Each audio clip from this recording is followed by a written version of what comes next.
welcome to my channel. I'm Heidi. In today's video, I'll be showing you my dumpling recipe that we used when I co-owned a dumpling shop here in Dublin, Ireland. All I can say about owning a food business is that it's not just hard work. It's really hard work, super labor intensive and absolutely repetitive, which is not really my passion.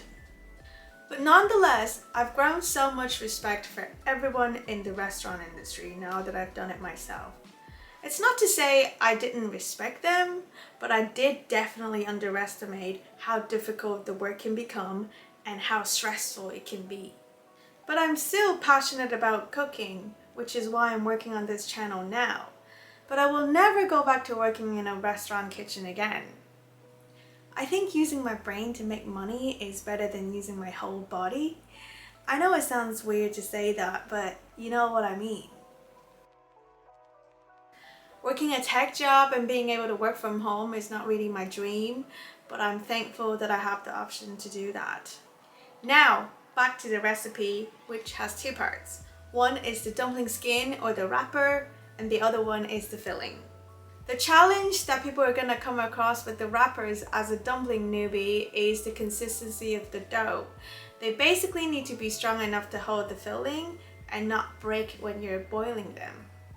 With the filling, it's so versatile, you can pretty much put whatever you want in the mix.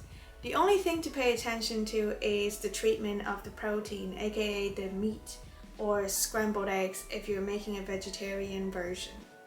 And the veggies, so the skin doesn't soak up the extra moisture, which will lead to it breaking during the cooking process. I'm making a pork version in this video, but of course you can use minced lamb, minced beef, chicken mince, turkey mince, rabbit mince, horse mince. Anything is possible. It's up to you, whatever you like in the mix. I'm not joking, by the way. Please let me know in the comments below if you want me to show you how to make dumplings with a different protein. Obviously, a different protein goes with a different vegetable combination in the filling. Okay, let's cut to the chase and get cooking.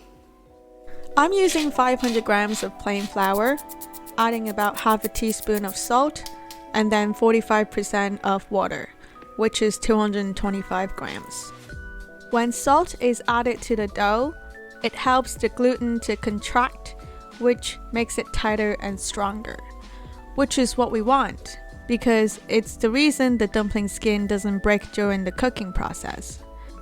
45% of water content is a result of me trying different flour-water ratios for at least a dozen times. I've stuck to this ratio because it's not failed me once, no matter what the weather is like or the humidity levels on the day. The dough is gonna be quite hard at the start, and you're probably not gonna be able to mix it all together. Check on it in 10 minutes and mix again. While the dough is resting for the first time, let's prepare the filling. We shall prepare the veggies first. I'm using celery and pickled mustard greens in this recipe.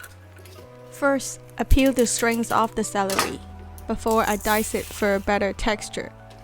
You don't want to be eating stringy bits when trying to enjoy a mouthful of juicy dumpling.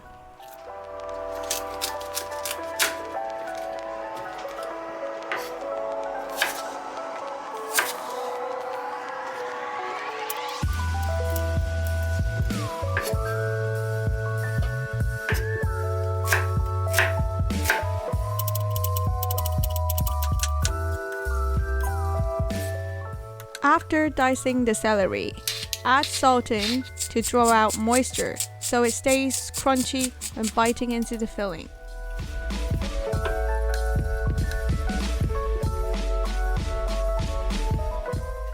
Next, we mince garlic and ginger.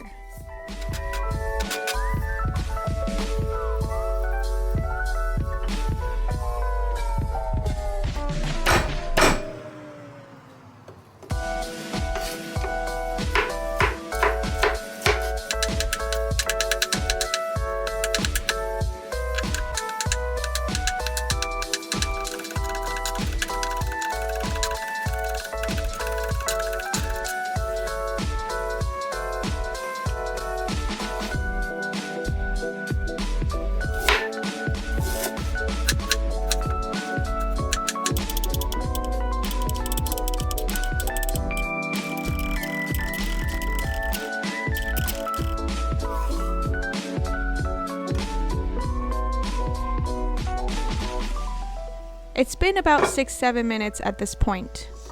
Let's check the dough first, before we move on to chopping the mustard greens.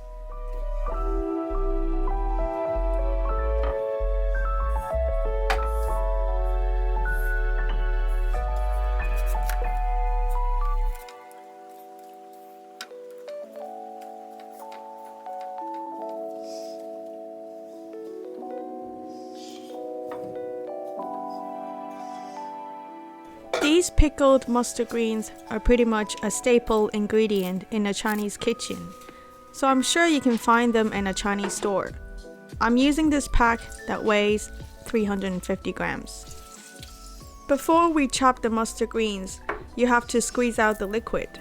Again, you don't want unnecessary moisture in your filling, otherwise the dumpling skin will just absorb it and break when you're cooking them dumplings.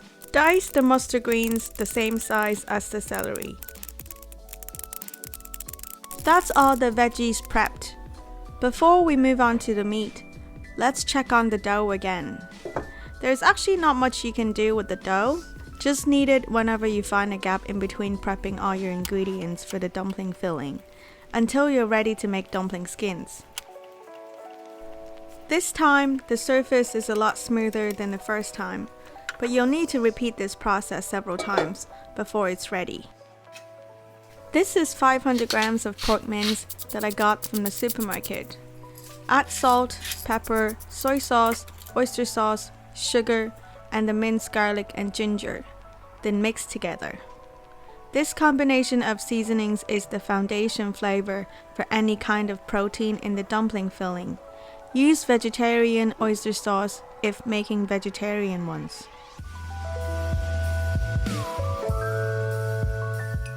The next step is the universal technique for making dumpling fillings. When biting into a dumpling, you don't want the filling to fall apart, because most people need 2 bites to finish a dumpling and not stuff their mouths. After the first bite, you want the rest of the dumpling to stay in one piece, so you can pick it up again easily with your fork or chopsticks. Also, this is for texture purpose. I mean, who likes to eat a crumbly dumpling? Have you noticed what I've been doing? I've been adding water to the mix and mixing it in one direction, because that helps to strengthen the bond of the protein, so eventually the dumpling filling doesn't fall apart. Add 2 to 3 tablespoons of water each time and mix until the meat has absorbed the liquid. Then add another 2 to 3 tablespoons of liquid. Mix again. Repeat this process 3 to 4 times. Remember, do not add Shaoxing wine or any other alcohol in this mix, because the filling is going to be wrapped up and the alcohol will not have a chance to evaporate. If you want to enhance the flavor, you can bruise the scallion and a bit of ginger and add water to them, and use the scallion and ginger water to add to your dumpling filling. Next, we drain the water extracted from the celery, then add the celery to the mix along with the chopped mustard greens. We're finally coming to an end to the preparation for the filling. I'm only using 2/3 of the pack, otherwise there'll be too much mustard greens in the filling and the ratio will be off.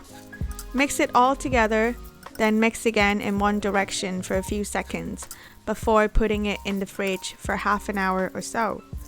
It will be easier to make dumplings when the filling has been chilled and firms up a little. While the filling is chilling in the fridge, let's move on to making the dumpling skins. Divide the dough into inch-wide strips and flatten each strip with the rolling pin to a thickness of 1 millimeter. Use a round cutter to cut your dumpling skins. The diameter of my cutter is 7 centimeter. But it doesn't really matter if you have a 6 centimeter one or 8 centimeter one. It'll just mean that your dumplings are going to be slightly smaller or bigger.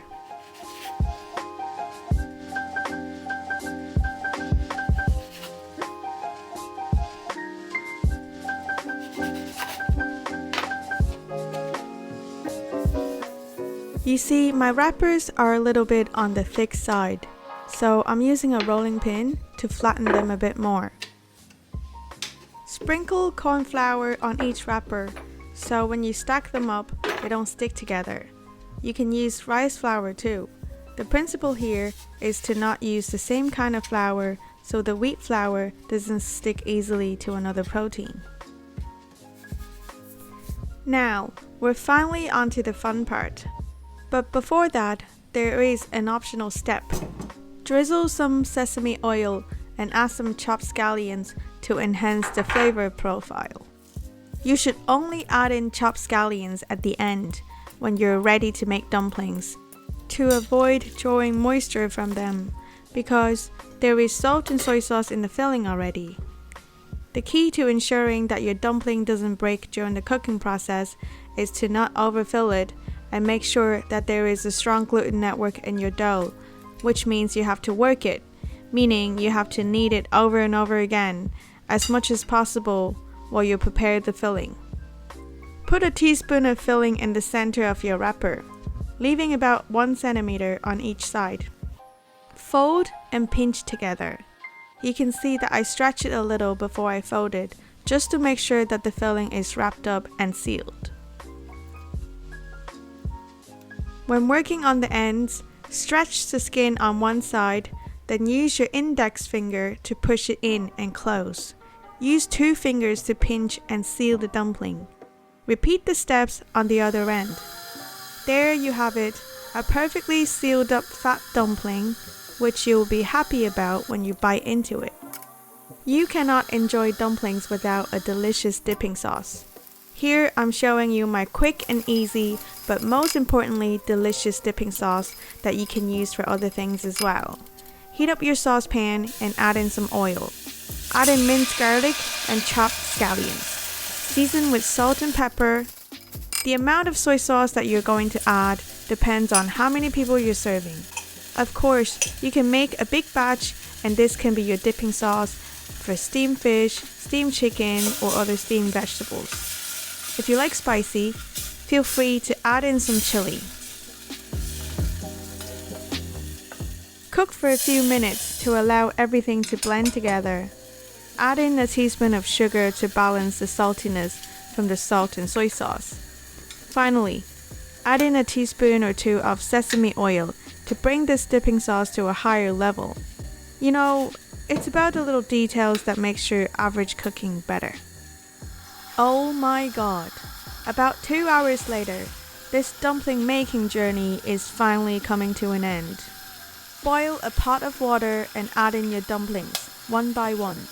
Stir occasionally to ensure the dumplings don't stick to the bottom or stick together. And be careful not to overcrowd your pot. Cook for about 5 minutes. When you see the dumplings are starting to float to the top, allow for an additional 2 to 3 minutes to cook. Use a ladle strainer to scoop up the dumplings rather than draining them in a colander. Most of the time, cooking one batch of dumplings is never enough. You can use the same water to cook a second batch of the dumplings. There you have it, guys. Beautiful homemade dumplings that you can't buy anywhere else. This is why I both hate and love dumplings. It does take quite a bit of time to make them, so when you do make them, make sure you make a lot of them. Get your friends and family over to help. Make it a fun event. Also, make sure you freeze at least a couple dozen. Definitely make the journey even more worthwhile. I love them because they're so damn good and so satisfying to eat. Good dumplings are hard to come by unless you go to a nice, authentic Chinese restaurant, which to a lot of people is a treat. So I hope you've enjoyed this video, guys. Let me know in the comments below if you have any questions. I'll be more than happy to answer them. I've made tens of thousands of handmade dumplings. I think I'm more than qualified to show you how it's done. See you next time. Like and subscribe.